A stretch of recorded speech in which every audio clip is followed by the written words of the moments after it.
আমাদের সমাজের অনেকেই মনে করেন কুকুর নাপাক প্রাণী, কিন্তু ইসলাম কি আসলেই তা বলে? সত্যিটা হলো, কোরআন ও হাদিসে কুকুরকে পুরোপুরি নাপাক বলা হয়নি, বরং কিছু নির্দিষ্ট বিধান দেওয়া হয়েছে পরিচ্ছন্নতার জন্য।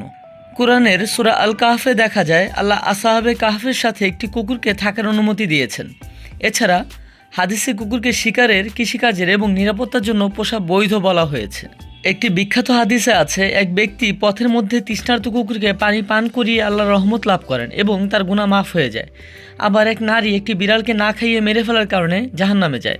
তাহলে বোঝাই যাচ্ছে ইসলাম কুকুর সহ সকল প্রাণীর প্রতি দয়া দেখাতে বলেছে।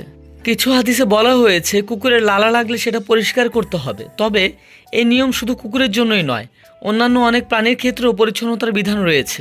কারণ জীবাণু শুধুমাত্র কুকুরের মধ্যেই নয়, বরং প্রায় সব বন্যপ্রাণীর মধ্যেই থাকতে পারে।